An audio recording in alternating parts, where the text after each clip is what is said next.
The garage door creaked open to reveal my mother hunched over cardboard boxes, her hands trembling as she wrapped Grandma Rose's antique crystal vase in yesterday's newspaper.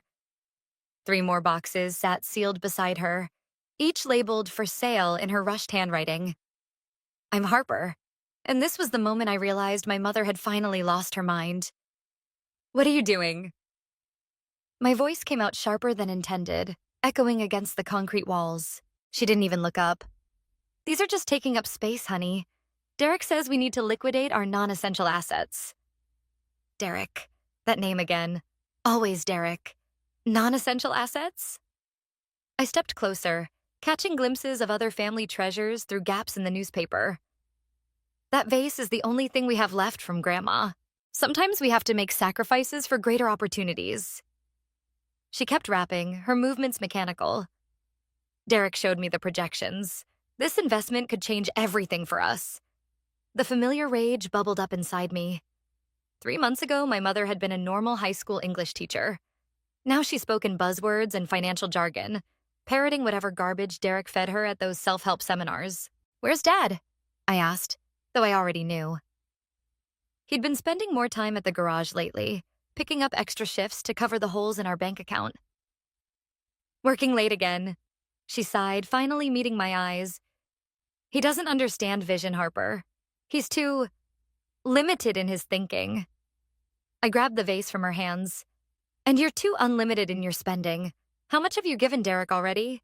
"Invested," she corrected, reaching for the vase. "We've invested in our future, and it's none of your business." It became my business when Sophie started having panic attacks about money. I clutched the vase tighter. "She overheard you and Dad fighting last night." Something flickered across my mother's face. Guilt, maybe, or fear. But it vanished quickly, replaced by that distant, zealous look I'd grown to hate. "Sophie needs to understand that sometimes things get worse before they get better." She stood, brushing dust from her knees. "Derek says—" "Stop. Just stop." I backed away, still holding the vase. "Derek says, Derek shows, Derek thinks. When did you stop thinking for yourself?" The garage door opened again and Sophie slipped in, her eyes darting between us. At 14, my sister had always been sensitive to tension, and lately she'd developed an uncanny ability to appear whenever things escalated. "Mom?" Sophie's voice was small. "Mrs. Martinez next door asked if you're having a garage sale. She saw your Facebook post about the antiques." Mother brightened. "Yes, tell her to come over. Derek says we should start with our immediate network." "No," I cut her off. "These aren't going anywhere. Dad needs to know about this." She lunged forward suddenly, grabbing my arm. "Your father doesn't need to know anything. This is my decision." "Let go." The words came out in a hiss. Sophie made a small, distressed sound, and Mother released me immediately. We all stood frozen, the weight of what had just happened settling over us like dust. My phone buzzed. A text from Dad. "Coming home early? Everything okay?" I looked at my mother. Really looked at her. The dark circles under her eyes, the slight tremor in her hands, the desperate gleam in her expression. Something was very wrong here, beyond the obvious financial strain. Derek hadn't just gotten into her head. He'd hollowed her out. "I'm taking these boxes inside," I said quietly. "And then we're going to wait for Dad. All of us." "Harper, please." Her voice cracked. "You don't understand what's at stake." "No, Mom." I gathered the unsealed box in my arms, careful with Grandma's vase. "I think I'm starting to understand exactly what's at stake. And I'm not letting you destroy our family for whatever scheme Derek's selling."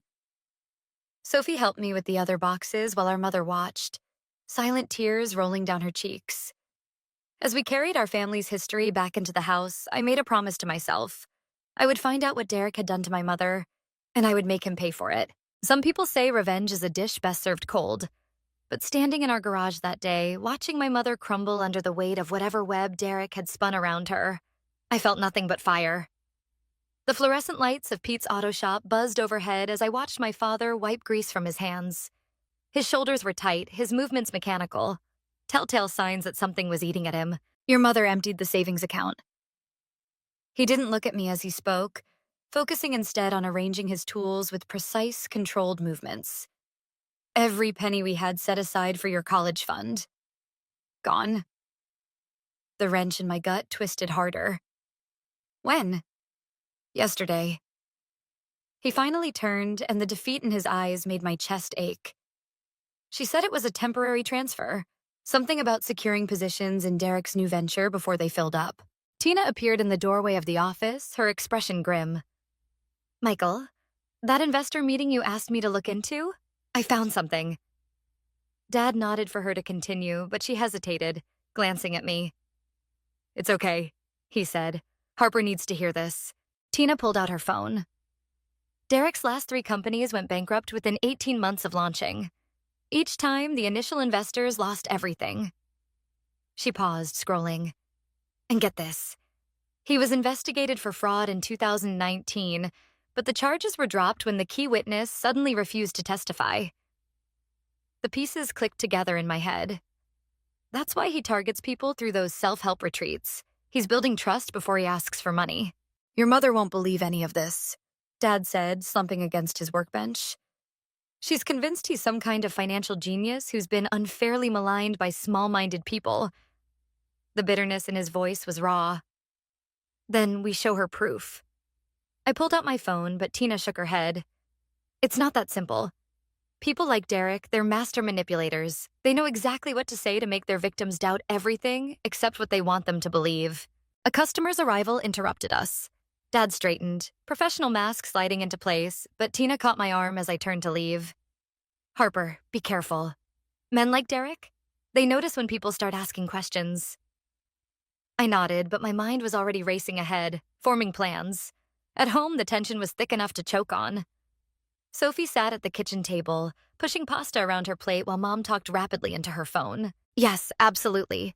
No, I understand the urgency, Derek. I can meet you tonight to sign the paperwork. My fork clattered against my plate. Tonight? It's Sophie's art showcase at school. Mom covered the phone. I'll only be gone an hour. Sophie understands, don't you, sweetie? Sophie didn't look up, but I saw her shoulders curl inward, the same way they did whenever Mom chose Derek's urgent meetings over family commitments. Actually, I said, voice steady despite the rage building in my chest, I don't think she does understand. Neither do I. Harper, please. Mom's smile was strained. This is important. More important than your daughter's first gallery showing? The one she's been working toward all semester? Don't be dramatic. Derek says, Sophie suddenly shouted, making us both jump. I hate Derek. I hate what he's done to you. She shoved away from the table and ran upstairs, her door slamming moments later. Mom stared after her, phone forgotten in her hand. For a moment, I caught a glimpse of my old mother, the one who would have already been running up those stairs to comfort her daughter. But then Derek's tinny voice came through the phone and her eyes glazed over. I'll be there in 20 minutes, she said into the receiver, gathering her keys. As she rushed past me, I grabbed her wrist. Mom, wait. Just look at what this is doing to us. She hesitated, and for one heartbeat, I thought I'd reached her. Then she pulled away. You'll understand someday, Harper, when you see the bigger picture. The door closed behind her, and I stood alone in our kitchen, surrounded by the wreckage of what used to be our family dinner. My phone buzzed, a text from Dad. How bad? I typed back. Worse. She's meeting Derek tonight. Sophie's devastated. His response came quickly. Stay with your sister. I'm calling Tina. Looking at the abandoned pasta, Sophie's muffled sobs from upstairs, and Mom's empty chair, I made a decision. Derek hadn't just stolen our money. He'd stolen our mother. And I was done watching it happen. Time to fight fire with fire. Mom's laptop screen glowed in the dark kitchen as I scrolled through her email. 3 a.m., and my hands wouldn't stop shaking. Not from guilt, from rage. The encrypted messages between her and Derek laid bare a scheme far worse than I'd imagined. They weren't just planning another investment. They were targeting other families from Mom's school, using her reputation as a trusted teacher to rope them in. What are you doing? Sophie's voice made me jump. She stood in the doorway, wrapped in her oversized art smock, paint still fresh on her fingers. You should be sleeping, I said, closing the laptop. So should you. She moved closer, glancing at the screen. Did you find something? Before I could answer, Dad's truck rumbled into the driveway. He wasn't supposed to be home for hours. Sophie and I exchanged looks as voices carried through the walls. Dad's low and controlled. Mom's high and defensive. You confronted him? Mom's voice cracked. How dare you go behind my back? How dare I? Dad's laugh was hollow. Laura, he's taking everything we have, and now you're helping him target your own students' families? Sophie grabbed my arm. I hadn't realized I was moving toward the door until she stopped me. The front door slammed open. Derek's voice joined the chaos. Michael, you're making a serious mistake. My blood turned to ice. What was he doing at our house at this hour? The only mistake, Dad said, was not seeing you for what you are sooner. Get out of my house. Laura invited me. Derek's tone dripped with false concern. She called, very upset about your aggressive behavior at my office today. I edged toward the kitchen doorway, Sophie still clinging to my arm. Through the gap, I could see Derek, perfectly pressed suit, practiced smile, hand resting possessively on Mom's shoulder. Tell him, Laura, Derek urged. Tell him about the guaranteed returns. Show him the projections. The projections are fake, Dad spat. Just like your last 3 companies at sea. Just like every promise you've made. Michael, please. Mom stepped toward him. Derek showed me proof. The SEC investigation was a mistake. The investigation was buried, I said, stepping into view. Because your star witness disappeared, right, Derek? The room froze. Derek's smile flickered, then returned fuller, faker. Harper, shouldn't you be in bed? Shouldn't you be in jail?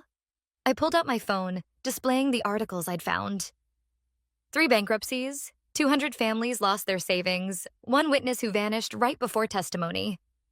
Harper, enough! Mom moved between us and Derek. You don't understand. No, you don't understand. Sophie's voice rang out, startling everyone. She thrust forward a sketch pad. Look what I drew in art therapy, Mom. Look what your choices are doing to us. The page showed our family, drawn in Sophie's talented hand. But we were fractured, pieces falling away, Derek's shadow looming over the broken pieces of Mom. Mom's hands trembled as she took the pad. Sophie, baby, Save it. Sophie's voice shook. I heard you on the phone yesterday. You're planning to remortgage the house. You're going to take everything, aren't you? Derek stepped forward, smooth as oil. Perhaps we should discuss this privately, Laura. The children are clearly upset. The children, Dad cut in, are clearly smarter than we've been. He pulled out his phone. Tina sent me everything, Derek. Every scam, every victim. I'm meeting with the DA tomorrow. Derek's mask slipped. Just for a second, but I saw it. The flash of calculation, the predator beneath the smile. That would be unwise, he said softly. Laura's signature is on everything. Every transaction, every recruitment. How long do you think a teacher's career survives fraud charges? Mom made a small, broken sound. You son of a... Dad started forward, but Derek held up a hand. Just business, Michael.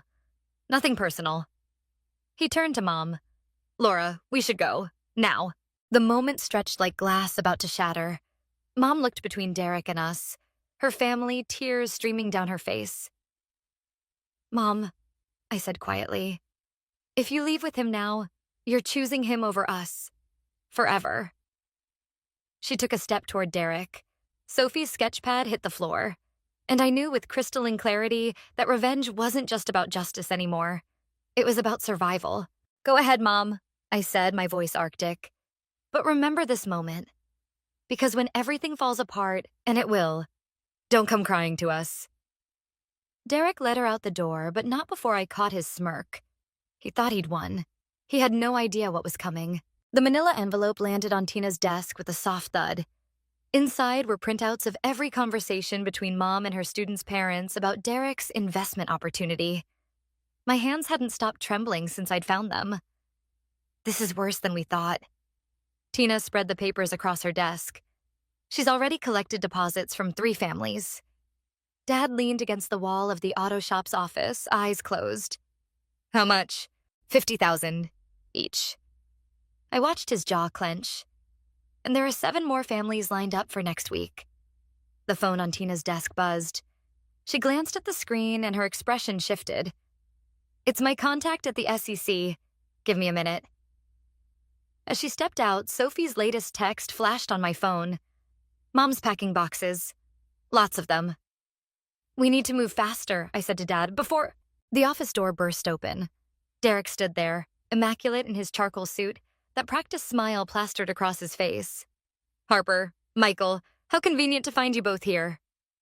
Dad straightened, positioning himself between Derek and me. Get out. Now. Derek held up his hands. I'm here as a friend. To warn you. He pulled out his phone, tapped the screen, and turned it toward us. Your mother's signature. On everything. Transfer authorizations, investment contracts, recruitment agreements. If you pursue this, vendetta, she'll face federal charges. My throat went dry. You're bluffing. Am I? He scrolled through more documents. The DA might be interested in how she used her position as a teacher to solicit investments. The school board certainly would be. You manipulated her, Dad growled. I gave her opportunities. She chose to take them. Derek's smile turned predatory. Just like she chose to leave with me last night. Face it, Michael. She's not the victim here. She's my partner. The word partner hit like a physical blow. Dad must have felt it too. His hands curled into fist. What do you want? I asked, hating how my voice shook. Drop it. All of it. The DA, the SEC investigation, everything. He straightened his tie. In return, I'll ensure Laura's name stays clean when this all plays out. When what plays out? His smile widened. Let's just say certain investments are about to mature. The pieces clicked together. You're planning to disappear. With everything. Smart girl. He checked his watch. You have until tomorrow to decide. After that, well, I'd hate to see Laura's career end in handcuffs. He turned to leave, then paused. Oh, and Harper? That encryption on Laura's laptop? Amateur work. Next time you go snooping, try harder. The door closed behind him just as Tina returned. She took one look at our faces and said, What happened? Before we could answer, my phone buzzed again. Sophie. Mom's gone. All her clothes, too. There's a note. The floor seemed to tilt beneath my feet. Dad caught my arm as I swayed. He knew, I whispered. He knew we were gathering evidence. This whole time he was 10 steps ahead. Not quite. Tina's voice had an edge I'd never heard before. She held up her phone. My SEC contact? She found the witness from Derek's last case. The one who disappeared? She paused, letting it sink in. It was Laura. She was the witness. The revelation hit like a thunderbolt. Mom knew? She knew what he was, and still... There's more, Tina continued. The witness didn't just disappear, she was bought off, with a promise of partnership in Derek's next venture. Dad's grip on my arm tightened. She's not just his victim. She's been working with him from the start. The truth settled over us like ash. Mom wasn't being manipulated. She was a willing participant. Every tear, every plea for understanding, every promise that she was doing this for our future, all lies. My phone buzzed one final time. Sophie again. The note says she's sorry, that she'll make it up to us when she's rich, that she loves us. I deleted the message without responding. The time for family loyalty was over. Mom had made her choice. Now I would make mine. Tina, I said, my voice steady for the first time all day. Call your SEC contact back. I know how we can trap them both. The burner phone buzzed in my pocket, our agreed signal. Across the crowded coffee shop, Tina nodded almost imperceptibly. Derek had taken the bait. Your mother's hosting an investment seminar next week, she murmured as she passed my table, pretending to bust dishes. At the Riverside Hotel. They're expecting at least 30 potential investors. My coffee turned bitter in my mouth. 30 more families they could destroy. The bell above the door chimed. Mom walked in, designer handbag swinging from her arm. New money already being spent. She didn't notice me in the corner, too focused on her phone as she ordered her complicated drink. The usual, Laura? The barista smiled. Haven't seen you teaching lately. I found a more lucrative calling. Mom's laugh sounded foreign, practiced. Actually, I'm hosting a financial seminar next week. You should come. My fingers clenched around the cup. 3 tables away, Tina paused in her pretend cleaning. Really? The barista perked up. I've been trying to save for college. Perfect. Mom reached into her bag. Let me give you a brochure. Derek's system is revolutionary. Mom. She froze at my voice, turning slowly. Harper, what are you? Recruiting the morning shift now? I stood, forcing steadiness into my legs. Guess teachers and parents weren't enough? The barista glanced between us, confused. Mom's smile tightened. Sweetie, you don't understand the opportunity. Save it. I pulled out my phone, showing her the screen. Remember Mrs. Rodriguez, Sophie's art teacher? The single mom you convinced to invest her dead husband's life insurance? Color drained from her face. She's being evicted next week, I continued. Her daughter's dropping out of college to work full-time. Still feel revolutionary? That's temporary, Mom's voice wavered. Once the returns come in, there are no returns. The words exploded out of me, making nearby customers jump. It's all fake. You're destroying people's lives, and for what? So you can carry designer bags and play business mogul with Derek? You don't know anything about business. Her tone turned cold, dismissive, Derek's influence showing through. If people make poor financial choices... Poor choices? I laughed, harsh and hollow. Like being the star witness in Derek's fraud case? Like taking his hush money to switch sides? The coffee cup slipped from her hands, splattering across the floor. Tina stopped pretending to clean, watching intently. How did you... Mom's whisper trailed off. Does Derek know? I pressed harder, feeling the trap closing. That you kept copies of everything from his last scam? That they're hidden in a safety deposit box under Grandma Rose's name? Her eyes widened. Confirmation enough. Harper. Her voice dropped, urgent now. You need to stop this. You don't know what Derek is capable of. No, Mom, you need to stop this. I stood straighter, channeling every ounce of strength I had left. Because if you go through with next week's seminar, if you take one more dollar from innocent people, I'm sending everything to the FBI. Your choice. She stepped closer, desperation crackling off her like static. He'll hurt us, all of us. Please, just let me handle this. Like you handled Mrs. Rodriguez's life savings? Something ugly flashed across her face. I'm still your mother. No. The word came out soft. Final. My mother died the day she chose Derek over her family. I turned to leave, but her hand caught my arm. Wait. Everything okay here? Tina appeared beside us, her presence steady and sure. Mom's grip tightened. This is family business. Funny. I pulled free. That's exactly what Derek said about the fraud charges. The bell chimed again. Derek himself stood in the doorway, his expression thunderous. Mom's face went ashen. Laura, he called, voice carrying across the shop. A word? She moved toward him like a puppet on strings, but not before whispering, Whatever you're planning, stop. Now, or I won't be able to protect you. I watched them leave, my heart hammering against my ribs. Tina touched my shoulder gently. You okay? I nodded, pulling out the burner phone. The recording was perfect, every word captured clearly.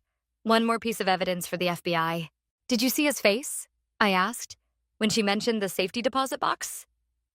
He looked scared, Tina confirmed. For the first time ever. Good. He should be scared. Because Mom was right about one thing. She couldn't protect me anymore. But I could destroy them both. The Riverside Hotel's ballroom glittered with false promises. Prospective investors mingled, clutching champagne flutes and glossy brochures, while Derek worked the room like a shark sensing blood. Mom stood at his side, all perfect makeup and practiced smile, as if she hadn't destroyed our family just weeks ago. I adjusted the hidden microphone under my blazer. The FBI agent's words echoed in my head. Get them talking about the previous scam. That's all we need. Sophie appeared beside me, her artist's portfolio clutched to her chest like armor. They're watching us. She was right. Derek's security team, 3 men in ill-fitting suits, had been tracking our movements since we arrived. Dad and Tina were somewhere in the crowd, waiting for my signal. Ladies and gentlemen, Derek's voice boomed through the speakers. Welcome to the future of financial freedom. The crowd pressed forward eagerly. I caught Mrs. Rodriguez's eye across the room. She'd come despite everything, desperate to recover her losses. My stomach churned. My partner, Laura, will share her own journey to financial independence. Mom stepped up to the microphone, radiant in her designer dress. A month ago, I was just a teacher, living paycheck to paycheck. Now you're a fraud. The words left my mouth before I could stop them, loud enough to carry. The room went silent. Mom's smile froze. Harper! Derek's voice carried a warning. Security, please escort. No. I moved forward, pulling out my phone. Let's talk about your last investment scheme. The one where Mom was supposed to testify against you. Murmurs rippled through the crowd. Derek's security team started moving, but Dad stepped into their path. Or better yet, I continued, let's discuss the safety deposit box. The one with all the evidence Mom kept as insurance. Derek's composure cracked. Laura, handle this. Harper, please. Mom's voice shook. You don't understand what you're doing. I understand perfectly. I played the coffee shop recording, her voice filling the ballroom. He'll hurt us. All of us. The crowd's murmurs grew louder. Derek's face darkened. Everyone out, he commanded. The presentation is postponed. But nobody moved. Mrs. Rodriguez stepped forward. Is it true? Was this all a scam? Of course not, Mom insisted. But her voice wavered. Harper is just confused. Show them, Sophie suddenly called out, opening her portfolio. Show them what you made me keep secret. She pulled out sketches, dozens of them. Mom and Derek in intense discussions. Mom crying over bank statements. Derek's threatening posture as he loomed over our family dinner. My art teacher said to draw what scares me. Sophie's voice cracked. This is what scares me, Mom. The room erupted in chaos. Investors demanded answers. Derek's security team moved in. Dad and Tina tried to reach us through the crowd. Then Derek laughed. A cold, calculating sound that froze my blood. Impressive performance, he said, pulling out his phone. But since we're sharing evidence... He played a video. Me, breaking into his office last week, copying files. Breaking and entering, corporate espionage, serious charges for a minor. Mom went pale. You said you'd leave her out of this. Plans change. Derek nodded to his security team. Like that safety deposit box you thought I didn't know about. The one that's being emptied right now. The ground seemed to tilt beneath my feet. Our backup evidence gone.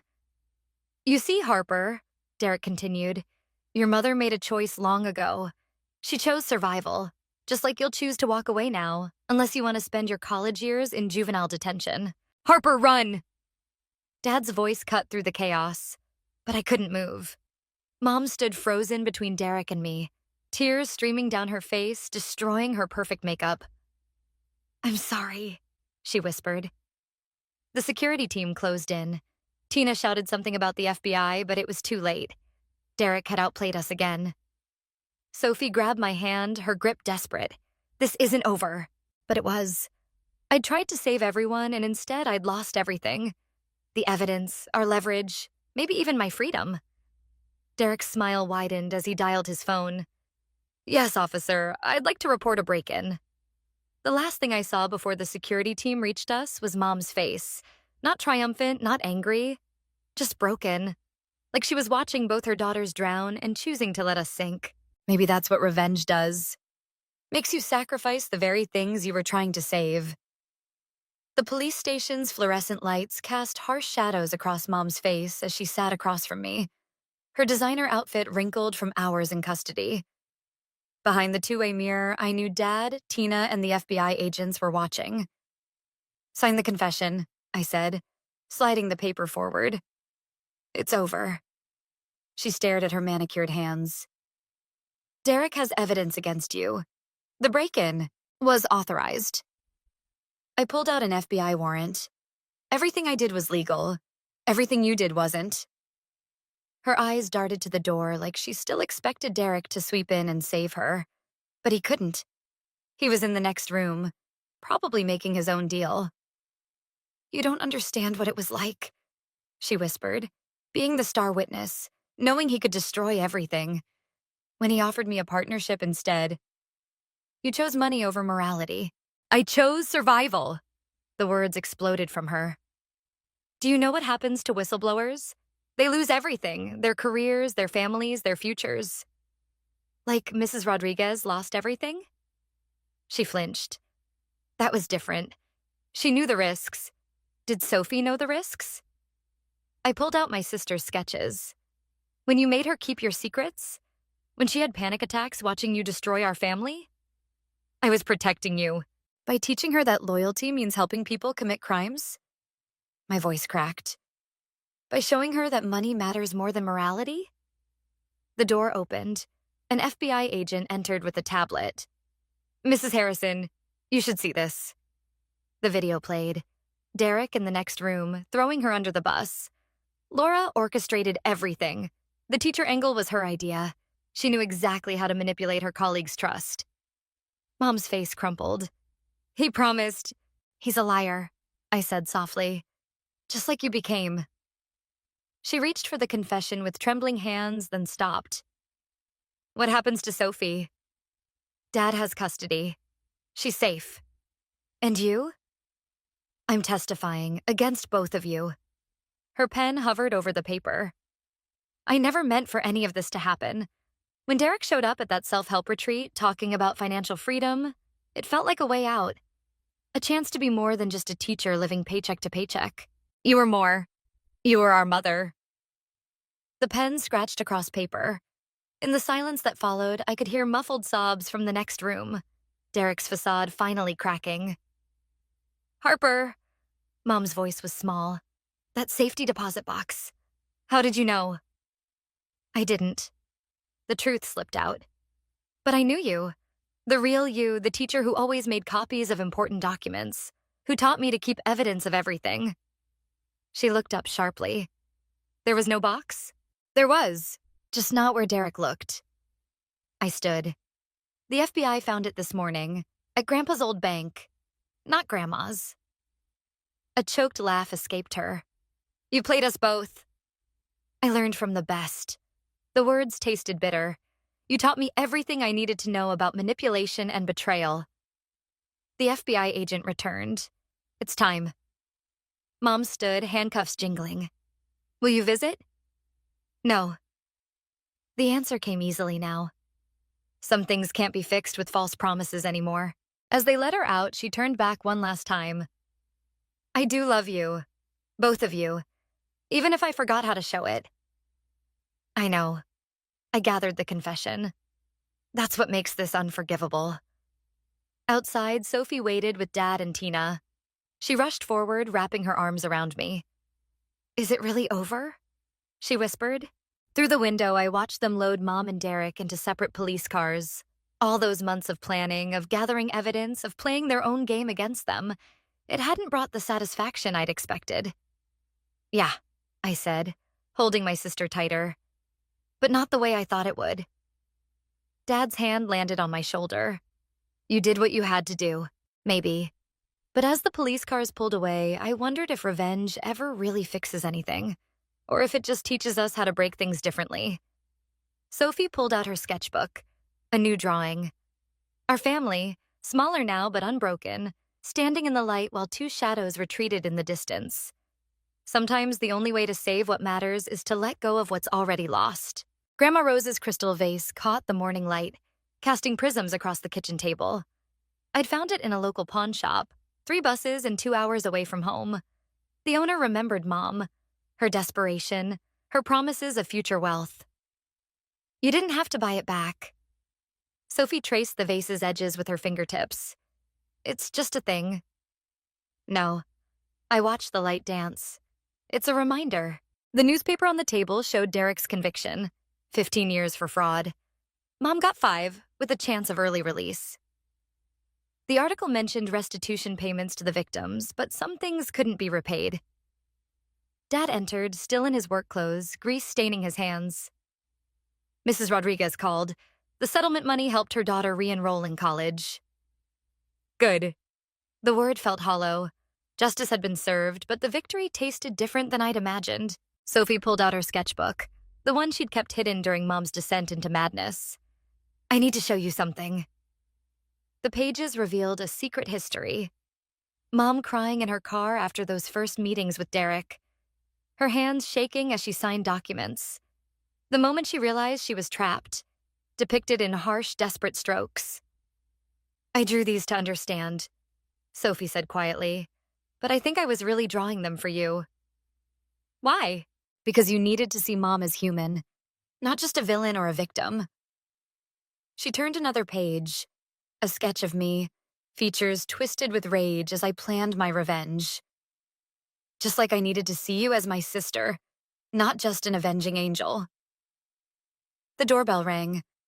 Through the window, I saw Tina's car in the driveway. She'd been helping Dad navigate the legal aftermath, their relationship evolving into something neither of them had expected. Harper. Sophie grabbed my wrist. There's one more thing. She pulled out a letter, the prison address stark in the corner. Mom's handwriting. She writes every week, Sophie admitted. I've been keeping them for when you're ready. My hands trembled. Have you read them? Some. She's different now. Less desperate. More like before. Before doesn't matter, doesn't it? She pushed the stack toward me. You won because you understood her better than Derek did. Maybe it's time to understand why. The doorbell rang again. Dad answered, his low murmur mixing with Tina's voice. Life moving forward, changing shape. I picked up the letters, feeling their weight. Reading these won't fix anything. No. Sophie opened her sketchbook to a new page, blank, waiting. But maybe that's not the point anymore. See, she was right. Revenge had been about breaking things. Relationships, trust, the false reality Mom and Derek had built. But now, in the quiet aftermath, maybe understanding mattered more than victory. I tucked the letters into my jacket. Not today, but soon. The vase, Sophie said suddenly. Why did you really buy it back? Through the crystal, the morning light fractured into countless pieces, each one telling a different story, like Mom's letters, like Sophie's sketches, like the broken pieces of our family, catching light in unexpected ways. Because some things are worth saving, I said finally, even if they'll never be the same. Sophie nodded, picking up her pencil. On the blank page, she began to sketch. Not the past, not the pain, but something new. Our smaller family around the kitchen table, the vase between us, broken light making everything gleam. Dad and Tina's laughter drifted in from the living room. Outside, Mrs. Rodriguez's daughter drove past, heading to her first day back at college. And somewhere, in a cell, Mom might be writing another letter, trying to explain what the rest of us were still learning. That revenge might break the thing that hurts you, but understanding might help you build something new from the pieces. I opened the first letter, Sophie's pencil scratching quietly beside me, the vase casting its fractured light across us both. Not an ending, not really. Just a different kind of beginning. One where justice and healing could exist in the same broken light, in the same broken light, in the same broken light, in the same broken light, in the same broken light.